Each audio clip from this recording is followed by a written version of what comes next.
बड़ी बेशर्मी से धर्म पूछकर मारा था और हमने धर्म बताकर ऑपरेशन सिंदूर को अंजाम दिया है। अब आगे रास्ता क्या है? अगर पाकिस्तान आतंकी ढांचों को पूरी तरीके से खत्म कर दे तो शायद शांति बनी रहे, लेकिन अभी भी पाकिस्तान अपनी हरकतों से बाज नहीं आ रहा।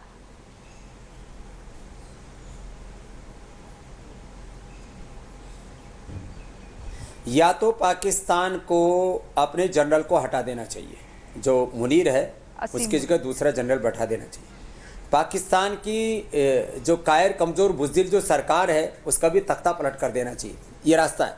अपने फौज के जो उसका जो प्रमुख है उसको हटाए, सेनाध्यक्ष को, अपने वहाँ के राजनीतिक जो दल है उसको सत्ता से बेदखल कर दे और जितने आतंक के ठिकाने उसको खुद ही नेस्तनाबूद कर दे।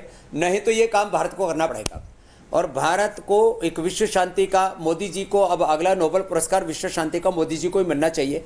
यदि पाकिस्तान ने काम नहीं किया तो मोदी साहब खुद कर देंगे और अगला शांति का नोबेल मोदी जी उसके हकदार होंगे और भारत रत्न तो हैं ही वो, अब वो विश्व रत्न के रूप में उभरेंगे और विश्व शांति का सच्चा नोबेल मिलेगा। नहीं तो नोबेल पुरस्कार में भी कई बार कुछ लोग लॉबिंग करके घोटाला करते थे।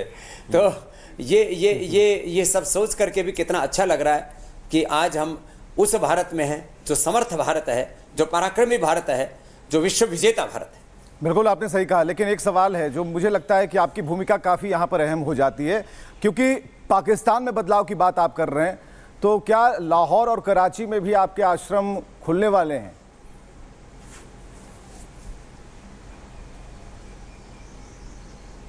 अरे हाँ, अगला मेरा, ये तो आपने अच्छा याद दिलाया, हमारा पहला गुरुकुल 1875 में लाहौर में खुला था महर्षि दयानंद की प्रेरणा से।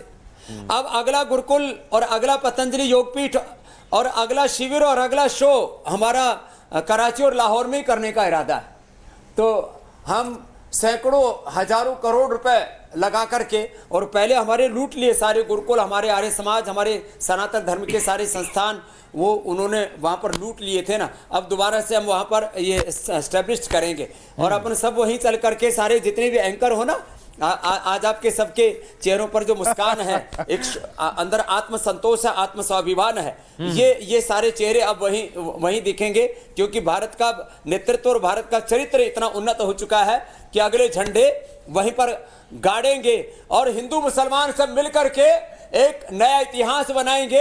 हिंदू के लिए ना मुसलमान के लिए, जीना है तो जिए हिंदुस्तान के लिए, आपसी मतभेद हमें जीने नहीं देंगे, देश न रहा तो हम कैसे रहेंगे, सोचना है हमें हिंदुस्तान के लिए, ओ जीना है तो जिए हिंदुस्तान के लिए। तो मेरा रंग दे बसंती चोला है, रंग दे बसंती चोला, जिस सोले को पहन शिवाजी खेले अपनी जान से, जिसे पहन झांसी की रानी मिट गई अपनी आन पे, आज उसी को पहन के निकला मस्तों का टोला, मेरा रंग दे बसंती चोला। वही बैठ करके गाएंगे मेरे भाई विवेक जी लाहौर और कराची में।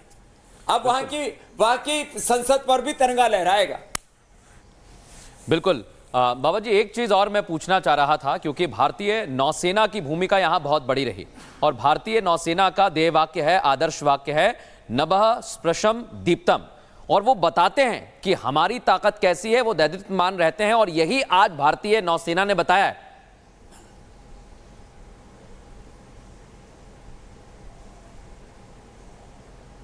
नभः स्पृशम दीप्तम। अब चारों तरफ वहां देखो ना, ज्वालामुखी का दर्शन हो रहा है, होली दिवाली एक साथ दिख रही है, तो ये सब करके दिखा दिया। तो कुछ लोगों के दिमागों में गलतफहमी थी और वहां के जो है ना, जो जनरल हैं फौज के और वहाँ के जो जाहिर नेता हैं, मैंने कहा ना बेईमान नेता, जिन्होंने पाकिस्तान लूट करके, और सारे वहाँ के आतंकियों के, सारे वहाँ के नेताओं के, सारे जनरलों के बच्चे विदेश में पढ़ रहे हैं। कोई मिडिल ईस्ट में है और ज़्यादातर तो ब्रिटेन उनका एकदम सेफ ठिकाना है। तो उन्होंने पूरे देश को नरक बना रखा था। तो मुझे लगता है अब पाकिस्तान के आवाम को भी अब ये सोचने का अवसर मिला है, जो रात को 12-1 बजे जो है सड़कों पर चिल्ला रही थी, बेचारे दौड़ रहे थे सुरक्षित ठिकानों की ओर, कहाँ जाएं क्या करें। और आश्चर्य की बात तो ये है कि जिन आतंकी ठिकानों पर यह हमले हुए उसका मौका मुआयना करने के लिए भी AK-47 लेकर के आतंकी देख रहे थे। अरे मतलब सारे के सारे सबूत अब खुद ही दे रही है, अब प्रत्यक्ष के प्रमाणम। तो अब मुझे लगता है पूरी दुनिया के सामने पाकिस्तान बहुत अच्छे से एक्सपोज हुआ है, और मुझे लगता है ये अभी प्रारंभ है, अभी इसकी परिणति बहुत बड़ी रूप में होगी और पूरी दुनिया देखेगी भारत का दमखम क्या है। बिल्कुल। और बाबा जी ये भी समझना चाहेंगे, हिमाकत आप देखिए, क्योंकि इतना सब कुछ होने के बाद भी जिस तरीके से गीदड़ बबकी लगातार पाकिस्तान दे रहा है, अपनी आवाम के बारे में भी पाकिस्तान के जो वरिष्ठ चेहरे हैं वो नहीं सोचते, पहले ही अपने परिवारजनों को बाहर भेज दिया, क्योंकि उन्हें पता था कि भारत के सामने टिक नहीं पाएगा पाकिस्तान।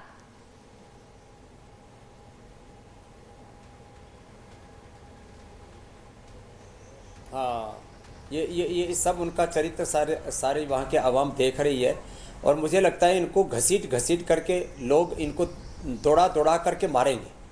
और पाकिस्तान के अब ये जो 3 जो असुर हैं, एक वहाँ के आतंकी, दूसरी वहाँ की सेना और तीसरे वहाँ के जाहिल नेता, ये सब जो है अब जहन्नुम में जाएंगे, और इनके हुर्रों के पास इनको जल्दी भेज देते हैं, जिससे कि दुनिया में अमन चैन हो, क्योंकि पूरी दुनिया का अमन इन्होंने छीना है।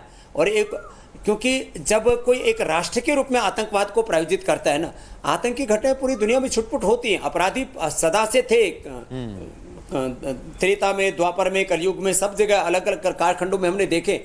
लेकिन जब कोई एक नेशन, एक राष्ट्र के आड़ में आतंक पनपता है तो पूरी दुनिया के लिए एक नासूर बन जाता है। तो पूरी दुनिया का नासूर हमने खत्म किया, इसलिए सारी दुनिया भारत के साथ खड़ी है आज। सारी दुनिया ने भारत का समर्थन किया, पाकिस्तान के साथ कोई भी खड़ा नहीं हुआ। यहाँ तक कि तुर्की जो बकवास कर रहा था, और चाइना जो बीच बीच में जो है कुछ खराब हरकतें करता था, वो भी आज जो है समाधि में है। बिल्कुल। और ये भारत ने बता दिया है, ये हमारी हिंद की सेना ने बता दिया है, इसलिए पूरा देश आज एक ही दैवाक्य बोल रहा है, भारत माता की जय, जय हिंद। बहुत धन्यवाद योग गुरु बाबा रामदेव जी हमारे साथ जुड़ने के लिए, रिपब्लिक भारत पर अपनी बात रखने के लिए। जय हिंद। बहुत बहुत प्रणाम।